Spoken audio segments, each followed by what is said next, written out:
Okay, आज के lecture में अपने क्वेश्चन नंबर 17 सिद्धपुर ईसबगुल लिमिटेड ₹10 के एक ऐसे 6 लाख इक्विटी शेयर ₹7 के प्रीमियम से निर्गमित किए थे। शेयर पर निम्नलिखित रकम भरनी थी। आवेदन के साथ में प्रति शेयर ₹10 प्रीमियम के साथ, देखो सारा का सारा जो ₹7 प्रीमियम है वो पूरा प्रीमियम आवेदन के समय है, ठीक है। आवंटन के समय पर प्रति शेयर ₹4, अंतिम मांग के समय प्रति शेयर ₹3। इस प्रकार से रकम मंगाई हुई है। कुल 9 लाख शेयरों के लिए आवेदन पत्र मिले हैं। अतिरिक्त आवेदन पत्रों को अस्वीकार करके उन पर जो रकम भरी गई थी आवेदकों को वापस कर दी, यानी एक्स्ट्रा जो भी हमारे पास रकम आई है वो हमने क्या कर दी है, वापस कर दी है। अब देखो यहाँ एक्स्ट्रा लिखा हुआ है, जितना लिखा पहले उसको यहाँ लिखते जाते के करके 1 बाय 1 स्टेप बाय स्टेप। सबसे पहले कंपनी ने क्या किया, देखो शेयर प्रकाशित किए 6 लाख। कितने प्रकाशित किए?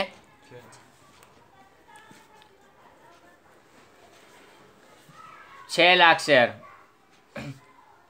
एक शेयर की कीमत कितनी है? ₹10 प्लस प्रीमियम कितना है? तो देखो यहाँ पर हम प्रीमियम को लिखेंगे प्रीमियम, और पूंजी को पूंजी, ऊपर हम हेडिंग डाल देंगे तो हमको पता रहेगा। उसके बाद में रकम किस तरह से मंगवानी है, 3 अलग अलग भागों में। देखो आवेदन, आवंटन और अंतिम मांग, ठीक है।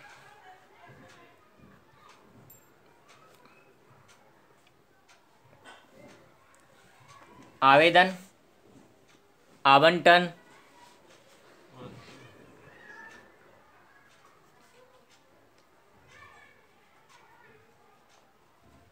अंतिम मांग, इस प्रकार से 3 भागों में इस रकम को मंगवाया गया है। कितनी कितनी रकम मिली है तो उस टाइम पे देख लेते हैं। आवेदन के समय पर हमको यहाँ लिखा हुआ है कितनी है, ₹10 प्रीमियम के साथ में है, लेकिन हाँ तो मैं लिख रहा हूँ 10, लेकिन साथ में क्या है, प्रीमियम भी है। तो प्रीमियम कितना हमारा, देखो 7, तो पूंजी कितनी होगी वहाँ पर 3। देखो टोटल ₹10 मंगवाए हैं, उसमें से 7 तो प्रीमियम है, बाकी कितना हुआ, 3 पूंजी हुई। नेक्स्ट हमारे पास में क्या है, देखो आवंटन, वहां पर कितना है 4, अंतिम मांग कितना है 3, टोटल हम करते हैं इसका तो कितना होगा 17। कैसे, 10 + 7, ₹10 पूंजी और ₹7 प्रीमियम, 3 और 4 7 और 3 10 पूंजी को हम टोटल करें तो नेक्स्ट हमको क्या लिखा, कुल 9 लाख के लिए आवेदन पत्र मिले। तो यहाँ लिखेंगे आवेदन पत्र मिले।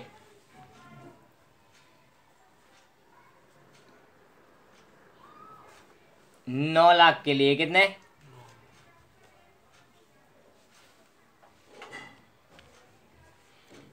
अतिरिक्त आवेदन पत्रों को वापस स्वीकार किया गया। तो इसको हम जब बाद में करेंगे तब। अब आगे नेक्स्ट हमारे पास में क्या बोल रहा है क्वेश्चन में, देखो सिद्धराज कि जिसके 6000 शेयर स्वीकार किए थे, उसने आवंटन के समय रकम नहीं भर सकने के कारण उसके शेयर आवंटन के बाद जब्त किए गए। आवंटन पर सिद्धराज ने कितने, 6000 शेयर पर आवंटन की रकम नहीं भरी। किसकी रकम, आवंटन की रकम नहीं भरी। तो आवंटन की रकम नहीं भरने के कारण उसके शेयर जब्त कर लिए गए।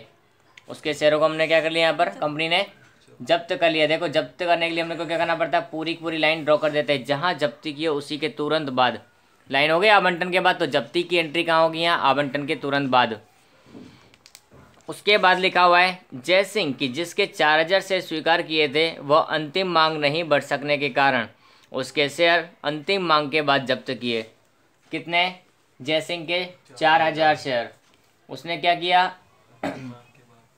अंतिम मांग के बाद में उसके शेयर जब्त कर लिए। उसने अंतिम मांग की रकम नहीं भरी इसलिए, तो यहाँ जब्ती हो गई, ठीक है। बाकी के शेयरों पर आवंटन और अंतिम मांग की संपूर्ण रकम मिल गई है। जब्त किए गए शेयर 6000 प्रति शेयर 7 के भाव से मीनल को तथा जय सिंह के 4000 शेयर प्रति शेयर ₹6 के भाव से रुद्र को बेचे। यानी कि दोनों प्रकार के शेयरों का हमको पुनः प्रकाशन किया गया। उसमें लिखा हुआ है कि जो 6000 शेयर्स थे सिद्धराज के, उनको कितने भाव से बेचा है, ₹7 भाव से। लिखा 6000 शेयर थे वो ₹7 के भाव से बेचे गए। तो @7 4000 शेयर थे उनको ₹6 के भाव से पुनः प्रकाशित किया गया, पुनः बेचा गया। लिखा हुआ है, सॉरी ₹6 के भाव से, 4,000 शेयर थे, उनको कितने के भाव से लिखा? 4,000 शेयर, प्रति शेयर ₹6 के भाव से रुद्र को बेचे। तो ये इन्फॉर्मेशन हमको थी और इसके ऊपर से हमको क्या लिखना है? आवश्यक प्रविष्टि गिनी है। और जब्ती खाता बनाने के लिए तो यहाँ जब्ती खाता तो हम बनाएंगे नहीं, सिर्फ प्रविष्टि हमको लिखनी है। तो किस तरह से होंगी वो भी हम देख लेते हैं। स्टार्ट करें एंट्रियाँ लिखना। लिखेंगे क्या? कंपनी कौन है? सिद्धपुर इसबगुल लिमिटेड की बही में रोज नामचा।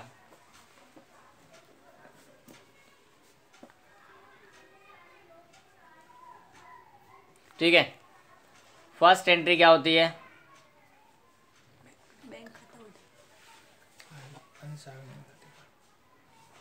पहली एंट्री आवेदन पत्र मिले इसके लिए होती है। तो बैंक खाता उधार, कभी अगर आवेदन पत्र मिले की रकम ना दी हो तो जो हमारे यहाँ पर प्रकाशित किए शेयर होते हैं उन्हीं को आवेदन पत्र मिले मान लिया जाता है, ये भी ध्यान रखना है। बैंक खाता उधार, ठीक है, किसका? अंश आवेदन खाते का। पहली एंट्री हमेशा यही रहती है, आवेदन की रकम मिलती है इसके लिए। बैंक खाता उधार अंश आवेदन खाते का। कितनी रकम है? देखो 9 लाख और गुणा 10, 90 लाख। 9 लाख आवेदन पत्र मिले, एक आवेदन पर कितने रुपए मंगवाए थे? 10 रुपये मंगवाए थे। तो 90 लाख हमको यहाँ टोटल मिलेंगे।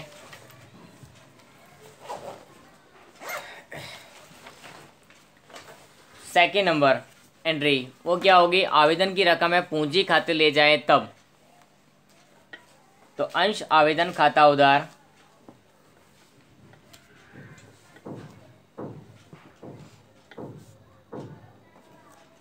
ठीक है, कहाँ लेके जाएंगे? पूंजी खाते। तो अंश पूंजी खाते का, पहले क्या?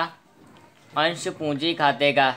देखो प्रीमियम है यहाँ पर, देखो खाली एक ही जगह आवेदन के समय ही प्रीमियम है, तो यहाँ लिखेंगे हम प्रतिभूति प्रीमियम खाते का।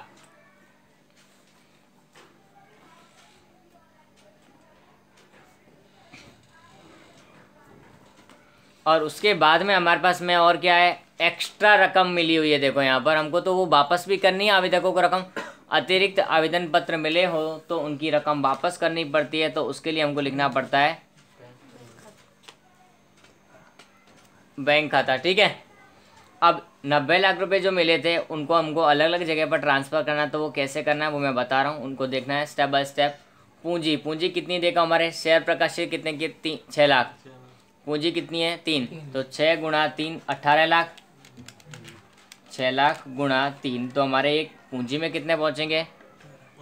18 लाख। उसके साथ साथ देखो हमारे पास क्या है? 7 प्रीमियम। तो 6 लाख गुणा 7, ये हमारा कहाँ जाएगा? प्रीमियम में 42 लाख। और एक्स्ट्रा जो भी रकम बचेगी इन दोनों को इसमें से माइनस करने के बाद वो सारी की सारी हमारे पास कहाँ जाएगी? बैंक में 30 लाख। कैसे पता चला? तो 9 लाख में से 6 लाख माइनस करो, कितना आता है? 3 लाख। और कितने रुपए मंगवाए थे तुमने? 10 रुपये प्रति शेयर। तो वापस भी उतने ही करने पड़ेंगे क्योंकि शेयर स्वीकार हमने किए नहीं, उसकी अर्जियाँ स्वीकार नहीं की हैं इसके लिए। चले आगे। ये हमारी फर्स्ट 2 एंट्रीज हो गई जो कि हम आवेदन के लिए करते हैं। अब हम आवंटन पर चलेंगे। आवंटन के समय पर एंट्री किस तरह से होती है? वो आवंटन की रकम पहले मंगवाई नहीं पड़ती है, क्या करनी पड़ती है? मंगवानी पड़ती है। तो एंट्री किस तरह से लिखते हैं? अंश आवंटन खाता उधार अंश पूंजी खाते का। देखो यहाँ कोई प्रीमियम नहीं है, सिर्फ प्रीमियम आवेदन के समय पर था जो हमने लिख दिया और उसको अपनी जगह पर भी पहुँचा दिया है, प्रतिभूति प्रीमियम खाते। अब हमारे पास कोई प्रीमियम नहीं है तो लिखेंगे अंश पूंजी खाते का। अंश आवंटन खाता उधार अंश पूंजी खाते का। कितना? 6 लाख गुणा 4 24 लाख।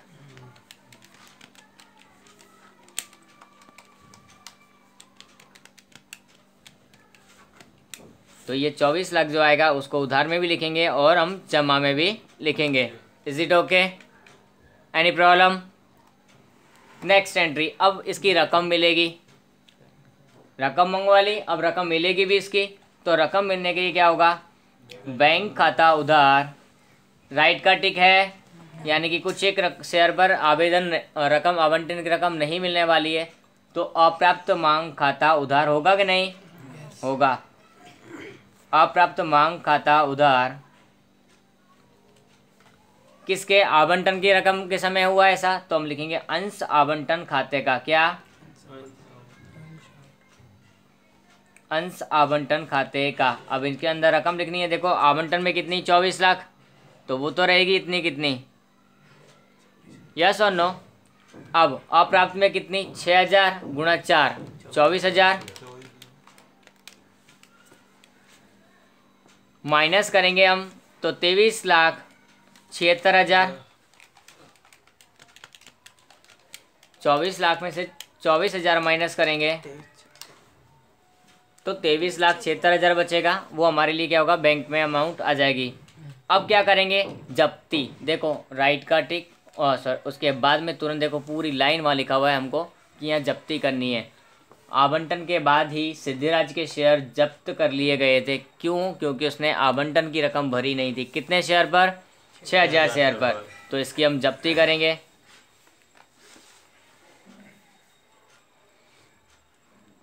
सातवें नंबर की एंट्री हमारे होगी जब्ती की।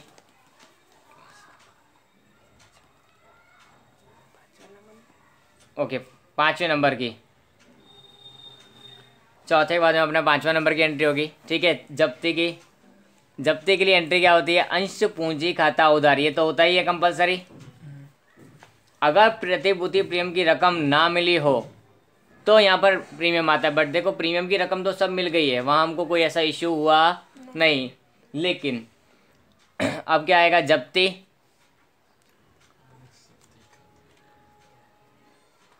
क्लियर? अब रकम कौन सी नहीं मिली हमको? आवंटन की।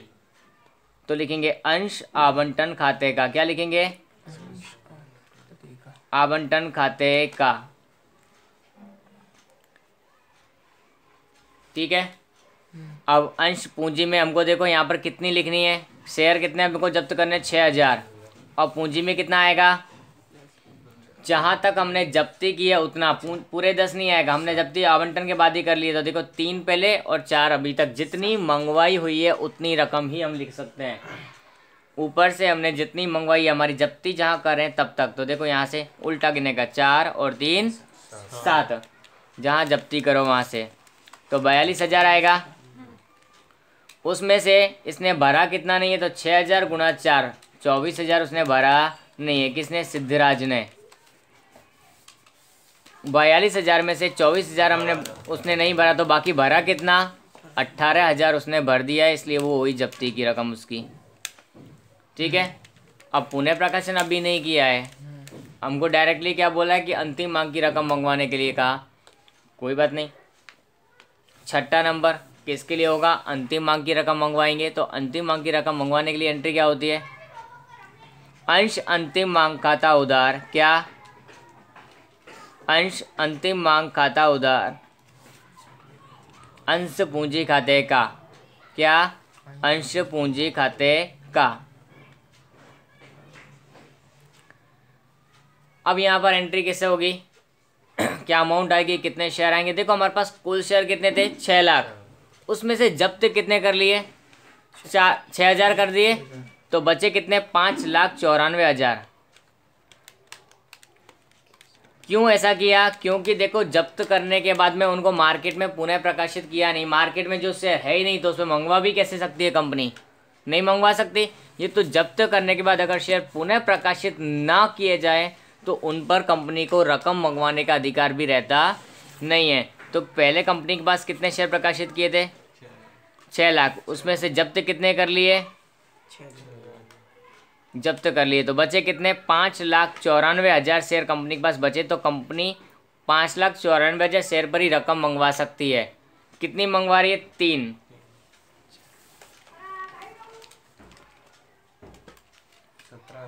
17,82,000 हमारे पास यहाँ आएगा। उधार में भी इतना, जमा में भी इतना। किसी को यहाँ पर कोई क्वेश्चन इसलिए हो सकता है कि ये जब्त में पूरे 6 लाख क्यों नहीं लिखे? तो उसका रीज़न है क्योंकि शेयर यहाँ जब्त करने के बाद तुरंत प्रकाशित किए नहीं है। पुनः प्रकाशन कर देना चाहिए था कंपनी को अगर पूरी रकम मंगवानी होती तो, बट कंपनी ने ऐसा नहीं किया। तो इस पर रकम मंगवाने का अधिकार भी कंपनी का रहता नहीं है। तो 5,94,000 बचेंगे। उन पर कंपनी रकम मंगवाई है, वो हो रही है 17,82,000। Is it okay? आगे चलते हैं 7वें नंबर की एंट्री। वहाँ कंपनी को अंतिम मांग की रकम मिलेगी। रकम मिलती है कोई भी तो क्या होता है? बैंक खाता उधार। बैंक खाता क्या होता है? उधार होता है। फिर देखो राइट का टिक है हमारे पास में, अप्राप्त मांग आएगा वहाँ पर, तो अप्राप्त मांग खाता उधार किसका? अंश अंतिम मांग खाते का, क्योंकि हम अंतिम मांग की रकम ले रहे हैं अभी। अंश अंतिम मांग खाते का कितनी मंगवाई थी अंतिम मांग की रकम? 17,82,000 मंगवाई थी, ऊपर लिखा है हमारे पास। उसमें से अब कितनी नहीं मिलने वाली है? 4,000 गुणा 3 12,000। 4,000 शेयर पर प्रति शेयर 3 रुपये नहीं मिल रहे हैं, तो 12,000 बचेगी कितनी? 17,70,000। इतनी रकम कंपनी को मिल जाएगी डायरेक्टली। कहाँ से आया? 17,82 माइनस 12 किया हमने, तो हमको ये रकम कितनी मिलने वाली है वो डिसाइड हो सकती है। अब फिर से क्या आ गया? देखो ये लाइन एक आउट हो गई, यानी कि हमको जब्ती वापस करनी है। ये अंतिम मांग के बाद की जब्ती है। तो 8वें नंबर की एंट्री हमारे पास फिर से किसकी होगी? जब्ती की। क्या होगी? अंश पूंजी खाता उधार। प्रीमियम वगैरह कुछ है नहीं ऐसा, तो नहीं लिखेंगे। उसके बाद में अंश जब्ती, तो अंश जब्ती खाते का। उसके बाद में क्या है? जो रकम नहीं भरी, तो रकम कौन सी नहीं भरी है? 4,000 शेयर वाली, इसकी तो जब्ती हमने कर दी पहले ही। अब बचे कौन सी? 4,000 वाली, तो वो है अंतिम मांग। तो अंश अंतिम मांग खाते का किसका? जो रकम नहीं भरी है उसका नाम, अंतिम मांग खाते का। पूंजी कितनी है? देखो 4,000 शेयर पर। अब तो देखो लास्ट एंट्री तो 4 और 3 7 और 3 10, पूरी पूंजी हमारे यहाँ पर आ जाएगी 40,000। उसमें से भरी कितनी नहीं है? 12,000। 4,000 गुणा 3, ये काम मिलेगा देखने को। देखो अप्राप्त मांग खाता अंतिम मांग वाला, वहाँ देखना चाहो तो वहाँ भी देख सकते हो, नहीं तो हम कैलकुलेशन करके लिख सकते हैं। 4,000 गुणा 3 तो 12,000। भरी कितनी होगी उसने? 28,000 रुपये उसने भर दिए होंगे। Is it okay? 40 में से इसको 12 को माइनस किया तो उसकी भरी हुई रकम मिल जाएगी हमको कितनी? 28,000। अब पुनः प्रकाशन के लिए बाद में लास्ट में कहा है देखो, और दोनों का रेट भी अलग अलग है, तो दोनों की एंट्रियाँ भी हम क्या करेंगे? पुनः प्रकाशन की अलग अलग। पुनः प्रकाशन में कर रहा हूँ। 9वें नंबर की एंट्री हमारी होगी कौन सी? 9वें नंबर की। लाइन सर हमको एक एक स्टेप बाय स्टेप जाना है, यहाँ से स्टार्ट करना, फिर ये किया, उसके बाद जब्ती, फिर ये किया, फिर उसके बाद जब्ती, और उसके बाद में लास्ट में क्या लिखा है? पुनः प्रकाशन। तो पुनः प्रकाशन हम अब यहाँ करने जा रहे हैं। तो पुनः प्रकाशन यहाँ कैसे होगा? पुनः प्रकाशन के समय एंट्री होती है बैंक खाता उधार। क्या होती है एंट्री? हमेशा समान रहेगी। बैंक खाता उधार अंश जब्ती खाता उधार अंश पूंजी खाते का।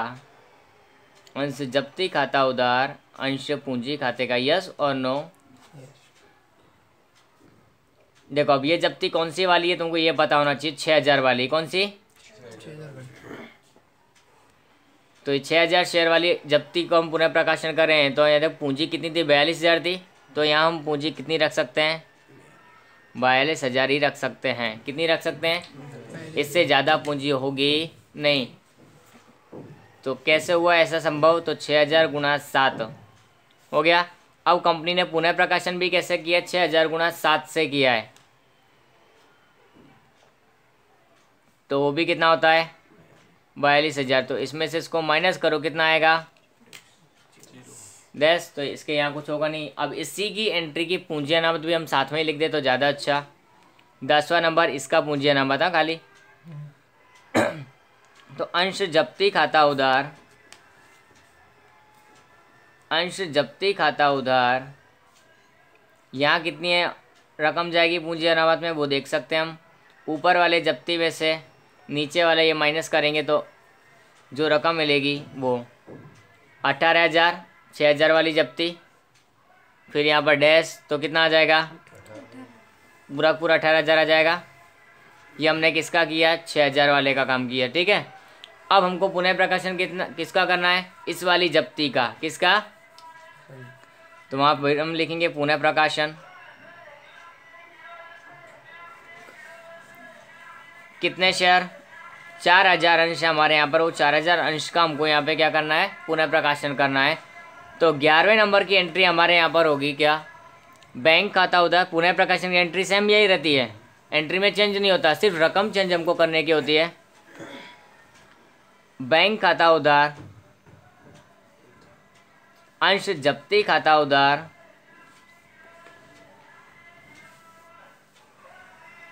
उसके बाद में क्या होगा, अंश पूंजी खाते का।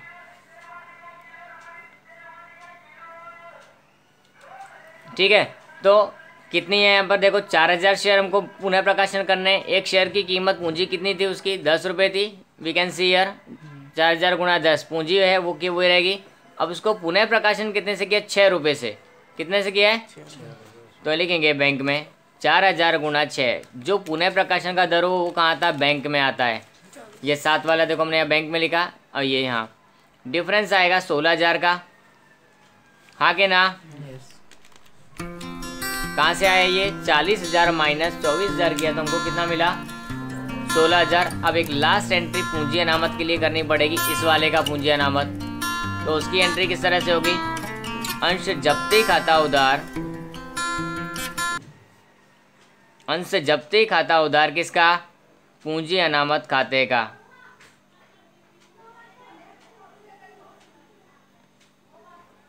रकम कितनी होगी उसमें, तो हम यहाँ देख सकते हैं ऊपर वाली जब्ती में हमारी रकम कितनी थी, 28000 माइनस 16000, तो डिफरेंस आएगा कितना,